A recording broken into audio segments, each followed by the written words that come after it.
All things Washburn basketball here from Skinny Sports Bar and Grill.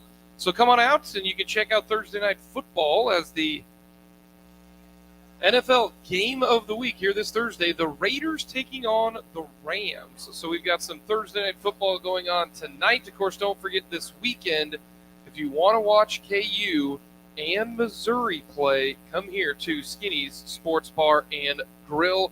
You can watch the Border Showdown, the Border War, however you want to call it. That will be on all the TVs here in Skinny's this weekend. Of course, KU taking on Missouri. You've got Wichita State in action, so it should be a lot of fun coming up this weekend if you are a KU fan because you want to beat Missouri more than any team in the world. But coming out here to Skinny Sports Bar, Grill, great food, great drink specials. Don't forget on Sunday, it'll be the Chiefs taking on the Denver Broncos. The fun question there will be, will the Denver Broncos score more than 10 points? That's a fun game that you can play if you want to watch that coming up on Sunday. Great food, drink specials, giveaways, everything. Don't forget, Monday through Friday from 11 to 2, cheeseburger and fries here at Skinny's Sports Bar and Grill. So we'll talk with Laura Weston, the head coach of the Washburn women's basketball team, coming up at the bottom of the hour. But we'll talk all things Washburn men's basketball as the Washburn men will be on the road in the 4-H building in Claremore, taking on the Rogers State Hillcats. So that'll be coming up here on this edition of the Washburn Coach Show. And right now we are going to be joined by the head coach of the Washburn men's basketball team, Brett Ballard, joining us. And Brett, I might as well ask you, 4:15, Saturday. You play at 3:30, but I'm talking about your alma mater taking on the team from the East. Is that how kind of we operate here? You know, Michigan says the team, or Ohio State says the team from the North, and Michigan, says the team from the South. Uh-huh. Is it the team from the East, the Missouri Tigers? You got KU Mizzou. Yeah. You probably saw some terrific matchups when you played back in the 90s, and then of course the last couple of ones. I was in Lawrence when KU beat Missouri when Phil Pressey got denied at the rim by Thomas Robinson. I don't think I've ever seen the Fieldhouse that loud before. But how does that run for you? Are you still graduated this long ago and you see the M and then, the block M and then Missouri on the chest? You're just like, I'm done with you. Yeah, not a big fan of the school from the other state. No love lost there. Definitely grew up learning to hate them, and that was fueled when we played there and coached against them. Not a school that I'm a fan of, or their fans, or their anything about them. My senior year, we played there in the last game of the regular season. We were 15-0 in the Big 12. They had a pretty good team. They went to the Elite Eight that year and finished towards the top of the Big 12. They had a pretty good team, and we ended up winning kind of at the end. That was a lot of fun. That was when you were the only team to ever go undefeated in Big 12 play. 16-0. I remember that. Yeah. Our final game was at Mizzou, so that was an exciting one. When we went by 3 or 4, it was a close game. Then we had some battles with them when I was on the coaching staff.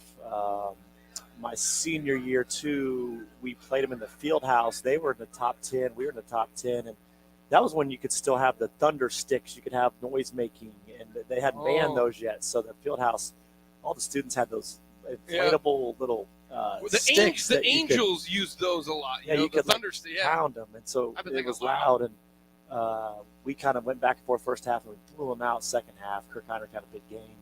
That was my senior year, so that was a lot of fun. We've had some crazy games with those guys, and it's. I'm glad they're playing again. Yes, I understand why I took the break, but I'm glad they're playing again. Obviously, should be a pretty good game this year. Missouri's got a good team. Yeah. Let me ask you this about rivalries, because the Division I landscape is completely changing. USC's, UCLA are going to leave to join the Big Ten, all that kind of stuff. We haven't played Colorado, all that. Nebraska football, K-State football, and everything. And I understand why fans don't want to do it. Missouri, you left. You wanted to go there. You chose to leave us. So I understand the fans wanting nothing to do with Missouri. I totally get that. The one thing that I will say is I feel so bad those years for the players, because how much fun was that to play in that game? The players love it. Like, and sometimes that's how you go down in history. Like Thomas, that's what I remember most about Thomas Robinson. I mean, that block and that win, because that was the last game, and they didn't play until last year. Yeah. Like, that's where legacies get made, and it's so much fun because you get grown up in just the hatred of it. And yes, I use the word hatred of it, but I feel so bad for the players. Like the KU football players would do anything to play in that game. And that's one thing. I get the fans. The game's not for you. The game's for the players. The players want to play in those games. There's nothing like a rival game. Absolutely nothing. Yeah, I think that's one of the disappointing things about the conference realignment at the Division I level.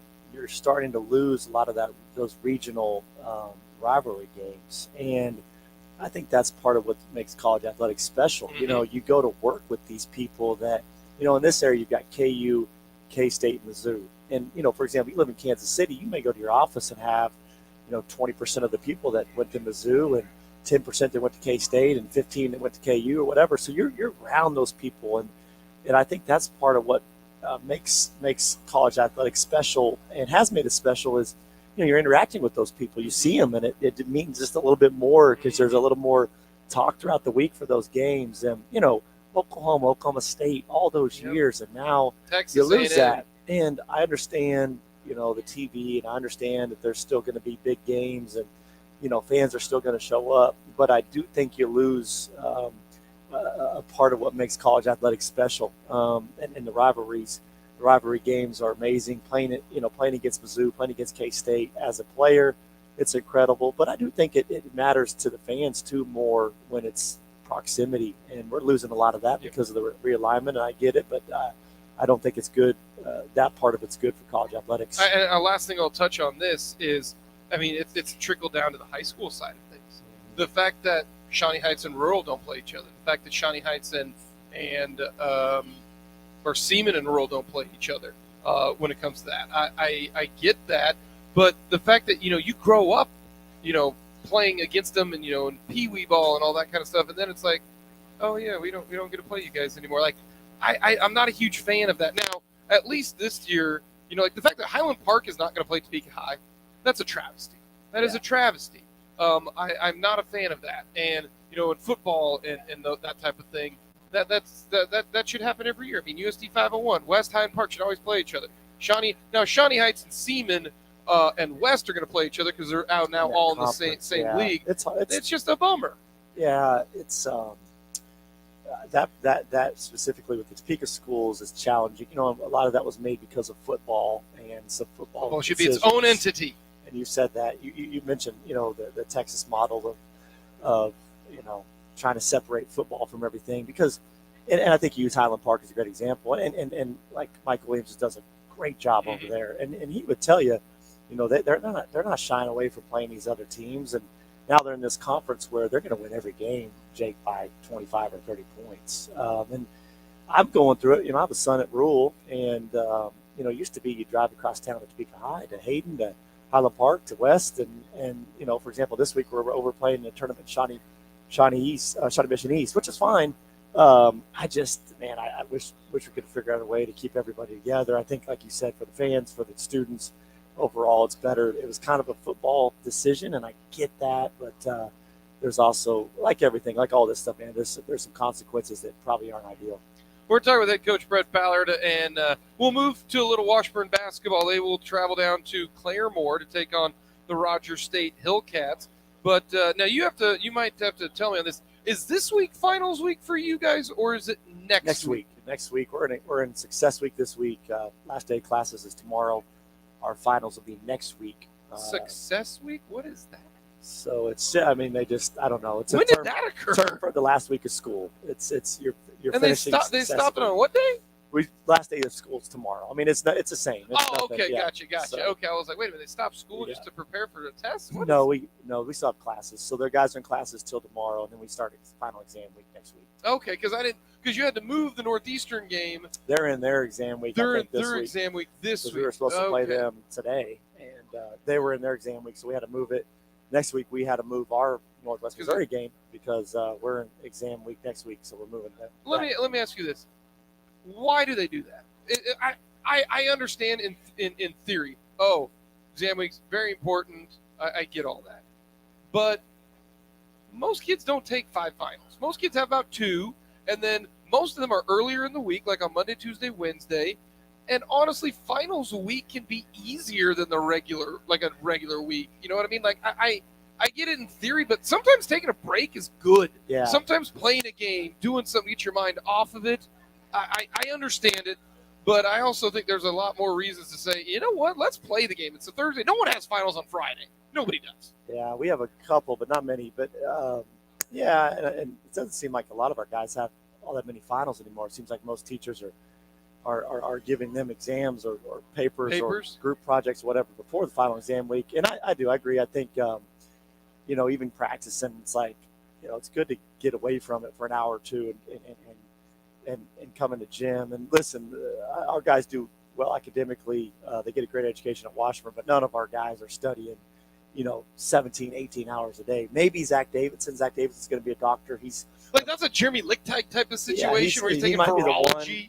He's taking real biology classes and some upper level classes that you and I would probably never pass. That's why I chose the major I did, Brett. The rest of the guys, they got to work at it. And again, there's some tough classes, but yeah, it's, they don't love us playing games during the week. And I understand it. We respect that. I get it, yeah. Shuffled around. Just what happens is, Northeastern had their exam week the week before ours, so it's 2 weeks in a row you got to shuffle, and it happens some years like that. We'll adjust to it, but hopefully our guys finish strong academically. Well, let's get to a little Washburn hoops. The Washburn Ichabods fell to the Emporia State Hornets 74-63 in a back-and-forth game, and then late Washburn just couldn't quite get over the hump when you cut the lead to 4.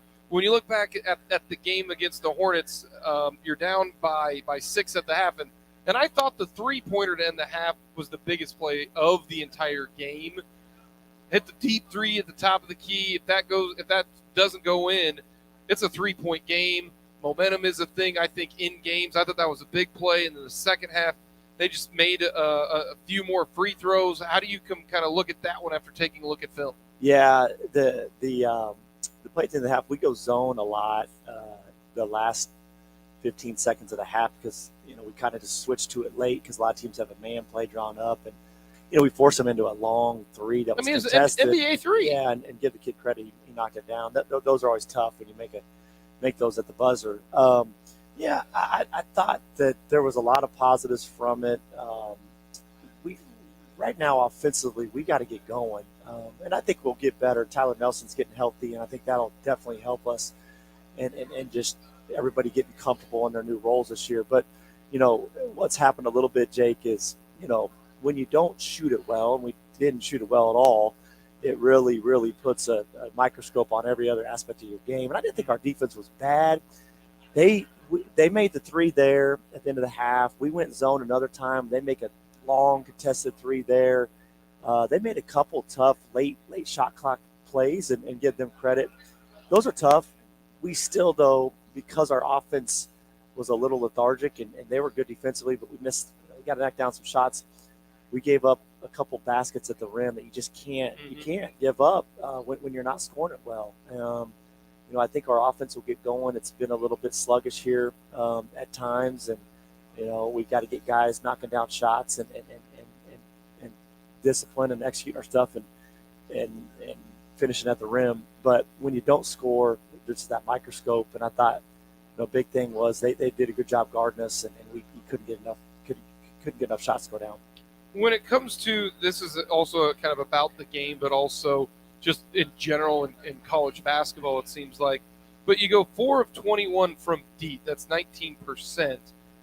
They go 9 of 25, and you didn't hit a 3 in the first half. Second half, you got a 4. They made 9, you made 4.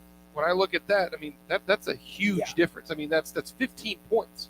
5 threes is 15 points, and kind of the parlay that with 4 of 19. So sometimes the ball just doesn't go in the hoop. Levi had a lot of good looks. The ball just didn't go in the hoop.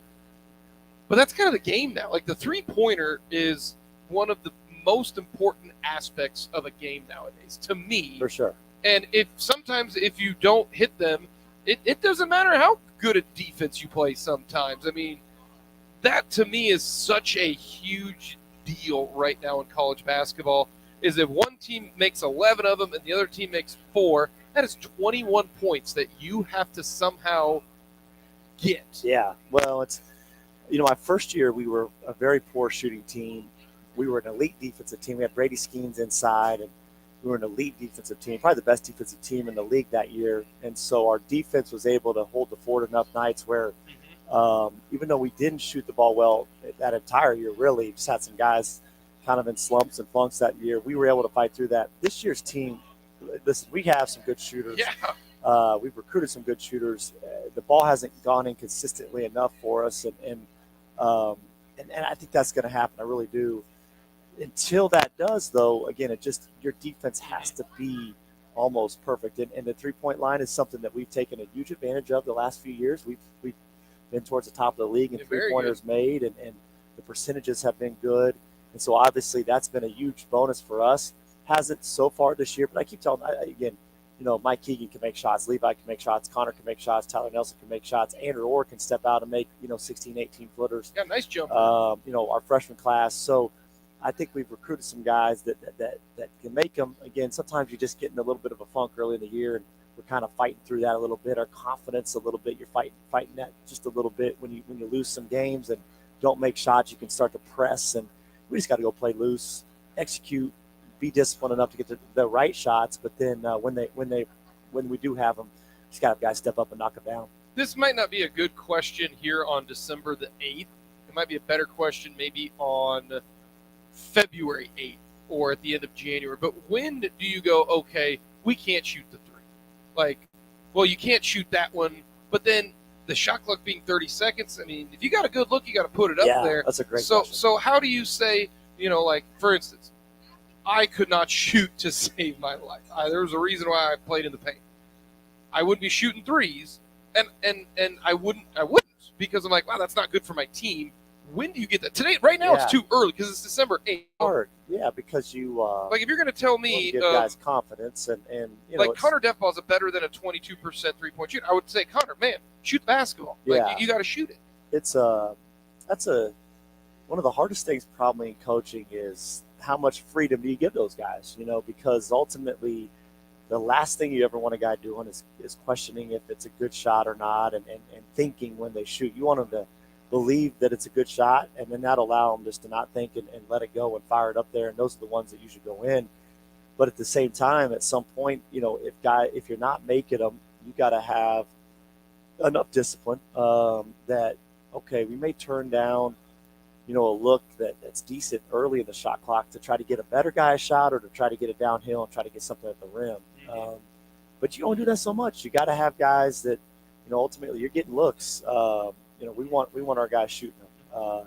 And the guys know which guy, like Levi Brown has the ultimate green light because every time he shoots, I think it's going in. We address that. We're very clear with what a good shot is, what a great shot is, what a bad shot is. We kind of define them in 3 ways. There's poor shots, there's good shots, and there's great shots. Great shots for us are anything at the rim, uncontested or uncontested 3s. If guys are getting great uncontested 3s, unless it's just a guy that just has never proven that he can make them, hasn't spent time working on it, right now I still think that those are shots those guys need to take. You get later in the year and the guy just hasn't got it going from 3, we'll kind of define that to him and just say, listen, keep getting it downhill.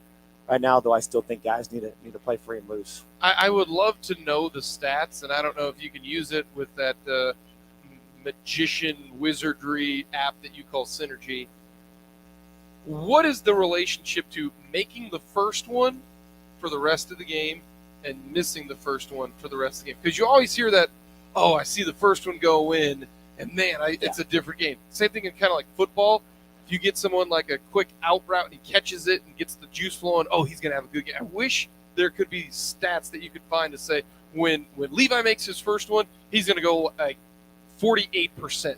If he misses, I think that would be fascinating to see. Yeah, I think there's something to that, but I'd say too, I think that's kind of a definition. If you want to have a good team or a great teams don't allow, adversity to affect their mindset on the next possession. And that goes, with any part of the game. But even with shooting. Grady Dick at KU, I think I've heard a couple different things, and Coach Self say probably his greatest quality is he just doesn't react at all if he misses shots. It's just like it doesn't even faze him. It's already gone. Mario Chalmers was like that. Sharon Collins was like that. I think great players that we've had, Javion Blake, Jalen Lewis, Tyler, those guys got to the point where, it just doesn't really affect them. And if you're holding on to that, then that's a good point. You're going to be at the mercy. Okay, the first one went in, great, but if it didn't, you got to be mentally tough enough. Again, that goes back to your preparation, to the reps you put into it, but also I think that's a great sign of a team. Can you think next play no matter what happened? We're talking with head coach Brett Ballard here at the Washburn Coaches Show at Skinny Sports Bar and Grill. Come on out. You've got the Thursday night football game, Rams versus the Raiders. Of course, Saturday, KU, Mizzou. Then Sunday, the Chiefs coming out here to Skinny Sports Bar and Grill. Coming up next, we'll talk about some individual performances off the bench. One of the young new players, plus the difference between last year and this year for Andrew Orr. We'll get to all of that coming up, and we'll preview the Hillcats of Rogers State as you're listening to the Washburn Coaches Show.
Pontoon and Gage. We got lots to get to coming up, including Saturday. It'll be game day. 1:15 pregame coverage for the Washburn women. 1:30 tip-off from Claremore, Oklahoma. And 3:30 tip-off, the Washburn men taking on the Rogers State Hillcats. So we'll preview the Hillcats here. Do you know why they have their mascot as the Hillcat? It is not a real creature. But do you know why they went with the Hillcat? No idea. This is how non-creative this school is. Well, our campus is on a hill, so let's just name us about a hill. So they chose Hillcats. Well, my high school mascot was the Salt Hawk because we had Salt and Hutchison and under the mines. But So that's there's there's hills all over the place, Brad. There's hills everywhere. I I'm get it. sorry. That's Like, okay, Washburn, the Ichabods, right? A lot of history there. The dude saved the school. Okay, we could be called Lincoln College, fine. But the guy came in and was like equivalent to, like Rockefeller. Here's like $80, which back then was like 800 million. Go build a school. So I get it. You know what I mean? I get it. No, I didn't know that. That's Hillcat. interesting. That's Yeah, a little named after a hill. better than a Wildcat, though, right? Yeah, so if someone lives near a lake, are you going to be called the Lake Cats? Like, come on, man. I don't get that. Before I get into the Hillcats, I have to ask you about Jaden Hibbett. Jaden Hibbett has played some pretty good ball here as of late. Jaden Hibbett, the 6'6 sophomore, out of West Virginia Wesleyan, 12.6 boards against Emporia State. And you got a deep team. You got a lot of guys who can play. Jaden also shooting at 4 of 9 from deep. It's hard to get guys playing time, but boy, Jaden in the game against Emporia State, 12 points, and he was efficient with it. He played, I want to make sure I get this right, looking at the box score here, played 14 minutes and got 12 points and 6 boards. So what have you liked about Jaden? Yeah, he could score it. He's given us an offensive spark off the bench. He did that at Northeastern Oklahoma, too. Came in and got double figures in that game, if I'm not mistaken. Jaden's a transfer, Division II transfer from out east, put up some pretty good numbers at his previous school. And, he's been good. He's been a spark for us offensively. He can shoot it. He's got a nice face-up game. He can knock down the three, and he works at it. He's in the gym a lot of mornings working on his game. Physically, he's trying to catch up a little bit. Our league is just a beast, and it's a better league. I mean, no offense to the league he was in before, but it's a much better brand of basketball here, much more physical. So he's getting used to the physicality of it. The biggest thing we're trying to get him comfortable with is on the defensive end, and who can he guard and can he rebound the ball. But I've been really pleased with him. He's come in, and it's hard when you don't play early much, and you can get frustrated. But he hasn't had a good attitude, and he's done a nice job coming off that bench and giving us, which we need, some offensive firepower. That's fascinating. There, you bring up the league. I have no idea what West Virginia Wesleyan is in. There's so many leagues in Division II. A lot of teams that don't have football. I look, like Drury. I mean, they don't have football. And they're predominantly a pretty good basketball team. But when I look at that, I'd love to talk with Jaden and say like, hey, what is the difference? Because this league is way more physical than most other leagues. And I think it's the Midwest, because the NSIC is the same way. I mean, it's either someone from the MIAA, you guys, or Northwest, and then it's either like Northern State or Augustana, and then they just dominate the rest of the way. Like we're not going to get into the whole regionalization thing because that'll get me fired up. But like it just seems different in this area. I watched, we were recruiting Jaden and watching some of his games on film, and this isn't a knock on his previous school or that league, but just so much better players here. Not only physically, but just the talent level, skill level, defensively, how hard the teams in our league play, and the individual skill with the coaching you get. It's just different. And so it's taken him just a little bit to get acclimated. But again, he's 7-8 games into it, and really proud of how he came off the bench. And he can shoot it. He's got a really, really good face-up game. Kind of gets in that 12, 15-foot area, and he's hard to guard down there because he can create enough space on a little turnaround jumper that it's almost unstoppable.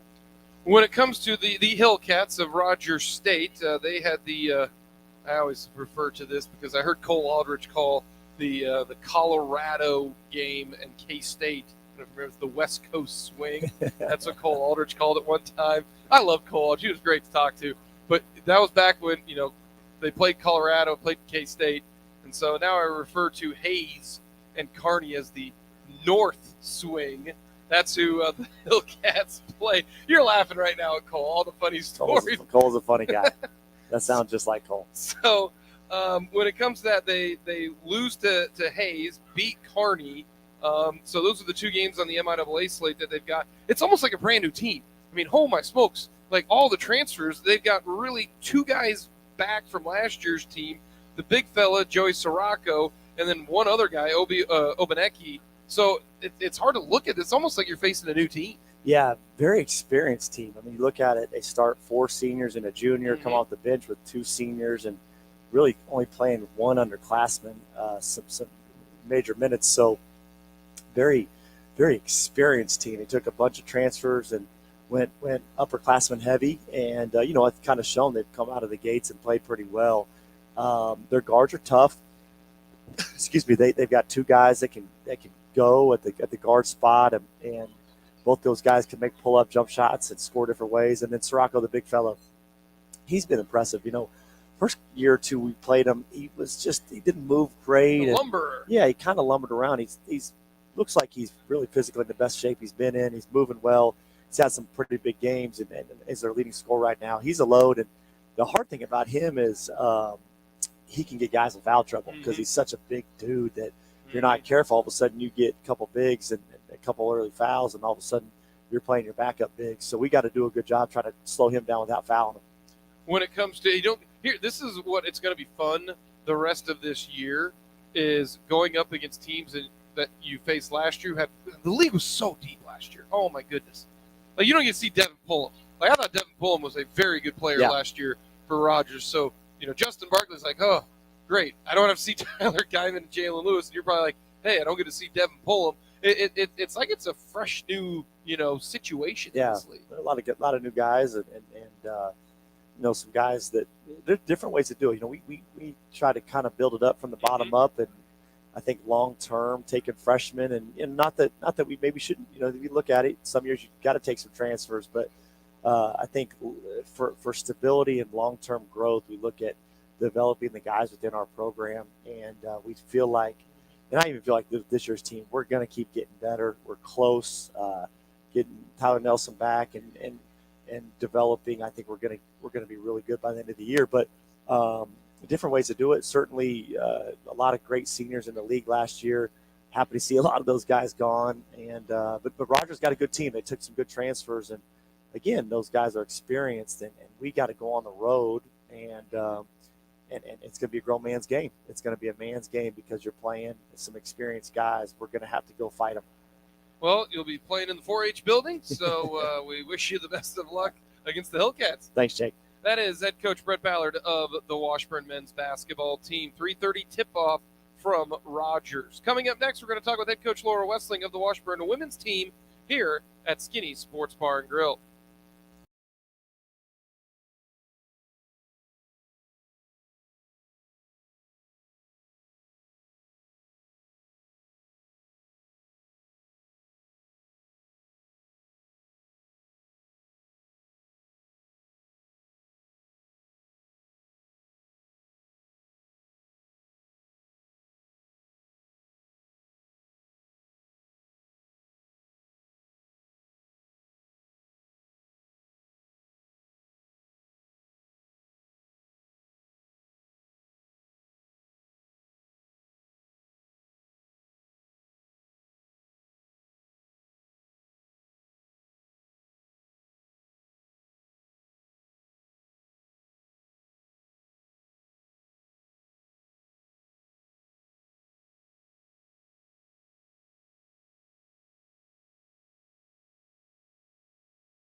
in Topeka at Huntoon and Gage. Jake Lawton with you. Want to thank head coach Brett Ballard for coming on, talking all things Washburn men's basketball. The Washburn women's team will be in action down in Claremore, Oklahoma.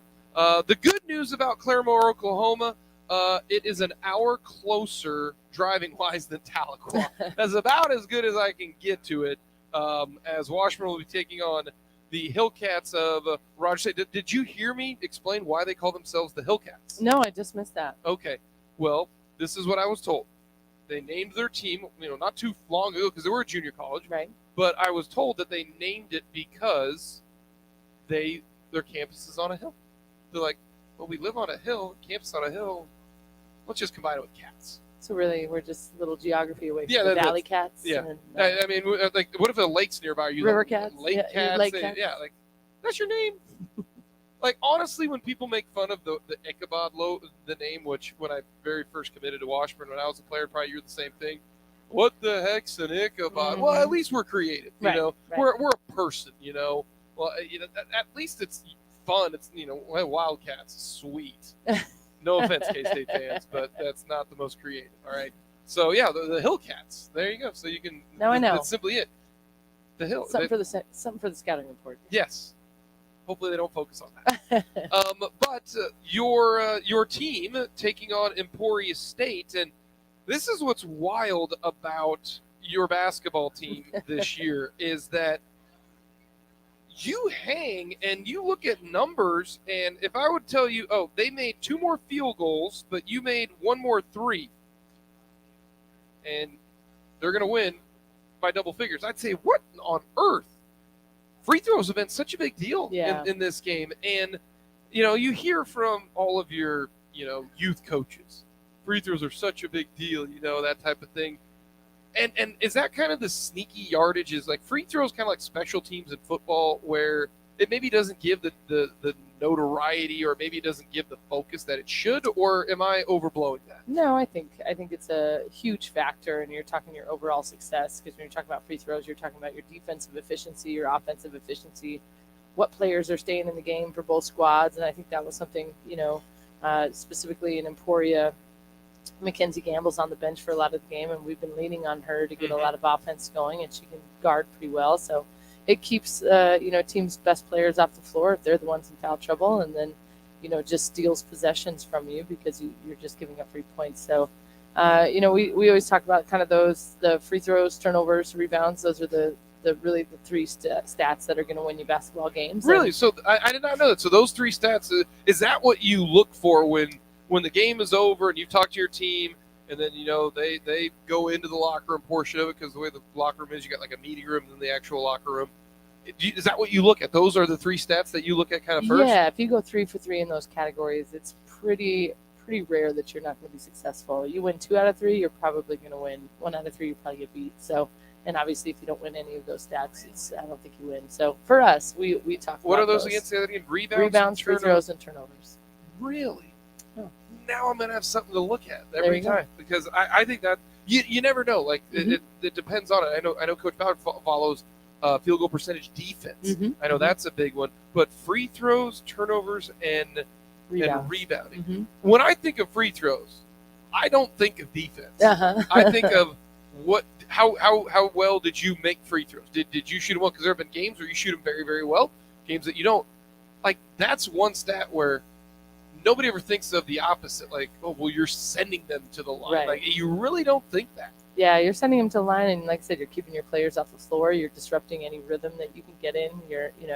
It's really a game changer in a lot of facets. And for us, we've been on both sides of that this year when we've been unsuccessful. We had a loss earlier this year where we shot something like 30% from the free throw line. We'd lose a game. And then we go in against, the last 2 really at Northeastern and Emporia, and we're sending them to the line about twice as many times as we're going. And because we're, not executing in the final seconds of a possession, or, we're just not very disciplined. And so that's, as we're building this and we're getting better, we want to see that kind of, don't play 28 seconds of a great defensive possession and then rake in the last minute and give them 2 free throws. So we just got to get more disciplined. We got to be more efficient. And but yeah, it's a huge stat holding us back. In the game against Emporia State, if you look at it, the game is even, except for one quarter. Not even a quarter. I would say like 7 minutes, to be honest with you, if that.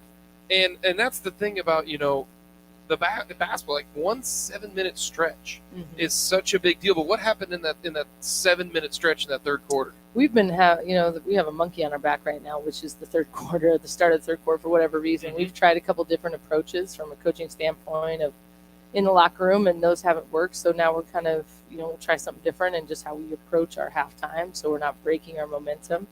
But we came out completely flat in the third quarter, and we expressed that disappointment in our starting group. We tell our players all the time, there's a lot of each position, every role on the team has its own unique challenges. If you're in the second group, your challenge is that you have to watch and pay attention and add value on your substitution. If you're in the first group, you've got to set the tone and bring that. And we did not do a good job of that with our starters, setting the tone at the start of the first half, or start of the third quarter. And then our second group came in and unfortunately didn't have what we call a positive sub, and didn't add value to fix that problem. So then we kind of doubled down on poor starts, and then that's how you go from 5 to 20. When it comes to a number in a quarter, do you look at, okay, what's a good number to give up in a quarter? Or do you look at it more as a half? How do you view that? Or you don't care? Yeah, I mean, generally we want to keep teams in the, if you're holding teams in the 50s, you should have a chance to win a basketball game. And that's why I'm kind of interested in that, because they scored 58 points. That's a good number. Like you hold a team under 60, that's a good number. And then of that 58, they scored 23 in a quarter. That's why I'm like, 23 in a quarter is a bunch of points. Yeah. But they still only scored 58. So the other, 20 minutes in the first half, and then the entire fourth quarter. I mean, that were you pleased with the defense? Well, yeah, it's hard to overlook that, like you said, that 6-minute stretch, but it is, and we're trying to find some positives as we're growing, and our players are really putting in work, and we're getting there. It's just like in this league or in any high level competitive setting, you can't take a 6-minute nap and think that they're not going to jump all over you, especially when you're playing a good team, as pretty much every team is in this league. So we, I think we've addressed it all week. We're working on it. Our players are aware of it. Now we've just got to change our habits so that we're evolving. So I've never seen a schedule like Washburn has right now, whereas you've got a game on Saturday, all week to practice, game on Saturday, all week to practice, game on Saturday, 10 days off. Right. I've never seen that. Normally we've got, back-to-back games, or at least one of those weeks you have, a game. I know I've asked you it before, but is it nice to have the practice time? Or sometimes, I'm not going to lie to you, Laura, I hated practice. I'm not going to lie to you. Didn't we all? I didn't go to school to play practice, okay? Right. You want to compete, but because it's your first year, is that sometimes a benefit that you get to work on in practice? Yeah, it is. It is for us in this first year. I think, a few years from now, our kids will be absolutely miserable. I think right now we're trying to make the most out of this extra time. And it's not like we're adding in thousands of things every week. We're keeping it very, very simple, but we're just getting extra time at those simple things, which obviously we need. So it's kind of ideal for this first year, but hopefully in the next few years, they're chomping at the bit and trying to get out of the gate a lot faster. We're talking with Laura Westling, the head coach of the Washburn women's basketball team. The Washburn women will be in action on the road in the 4-H building in Claremore. The Claremore Expo Center is what it's called.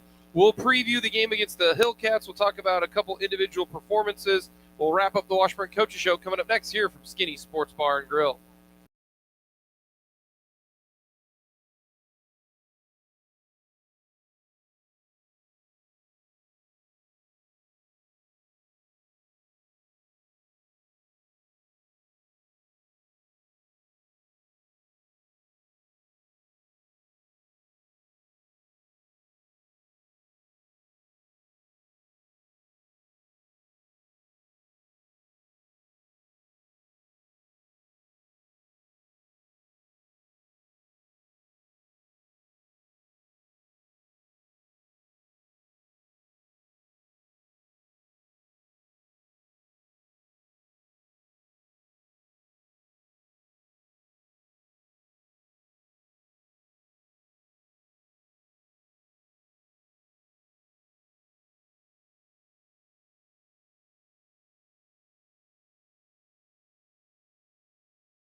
Bar and Grill, located at the corner of Hunt-Tuna Gage here in the capital city of Kansas, as we're talking all things Washburn women's basketball. It's the Washburn women taking on the Rogers State Hillcats coming up on Saturday. We'll preview the Hillcats coming up here in just a little bit, but there is one player that I want to discuss. I think she had a couple good games in a row. Natalia Figueroa. Mm-hmm. Can you roll the R? I can roll the R, but it's very hard to during a game when the ball is just moving so quickly. So I want to apologize to Natalia because I can, roll the R like you're supposed to. Because even Love Joy, Washburn assistant SID, even says in the pronunciation guides, try to roll the R, which, I can, Natalia Figueroa, but I can't do that when I'm like, Figueroa trying to pass it over here. But I think it's so unique. Most of the Spanish kids are like juniors or seniors when they come over. That's what Washburn has had in the past. She's a freshman. I can't imagine what she is going through right now, being in Spain and Madrid your whole life, and then not seeing your parents, not seeing anybody, and you're here in I don't know, it doesn't matter if you're in Kansas or Kentucky or New York, but she's played well. You can tell she's got a good 3-point stroke, went 3 of 8 from deep, and you can tell she's really starting, I think, to find a groove. Yeah, I mean, Nat is a special player. And to be honest, not only is she away from home for the first time, but she's 17 years old. She doesn't turn 18 until December 27th. So not only are you talking about someone that's special as a freshman, she's a young freshman at 17. I turned 18, Laura, Uh-huh. in July before my senior year. That's what I'm saying. We have 19-year-old freshmen on the roster right now, so that kind of gives you a little insight to how special that kid really is. She's mature for her age. She is, and probably one of the most coachable student athletes I've had in a long time. You can tell her something quickly. She'll pick it up. She's just a dream to coach, and we're really fortunate to have her here at Washburn. Language does she know it pretty well? Because that's the one thing that people I don't think understand is they're very good in English. Most of the kids who come over here, they probably could pass an English test maybe better than some of us. Mm-hmm. But has that been an issue at all? I will take credit to Natalia from the moment she, when we started recruiting her via Skype or Zoom, and even when she got here to now, is a 180. I mean, she has really come a long way. And I was telling a story just the other day. Just in her communication and practice, she's so verbal, and her English now is really impressive. And I just really can't say enough good things about her. That's why you hear that. And when did she get here? In August? Yeah, August. Got here in August. Freshman orientation. So it's basically a semester. Uh-huh. This is what I have said. I don't know if Washburn still does, but if you're a Bachelor of Arts, what were you, Bachelor of Arts or Science? I was Bachelor of Arts. Arts. Did you have to take a foreign language? Yes. They should just send us to wherever you're at. I'm all for that. Like a full semester. That's all it would take. Because when I had to take 2 years of Spanish. Okay. Mm-hmm. Natalia's learned more English in 5 months than I did Spanish in 2 years. If you're gonna have us take a foreign language for 2 years, just send us over to Spain. Drop me off in Madrid. I'll have a great time, and I'll learn a whole new language. Yeah, I would say that is probably the most efficient way to get it done. But, I think higher ed would not like my ideas.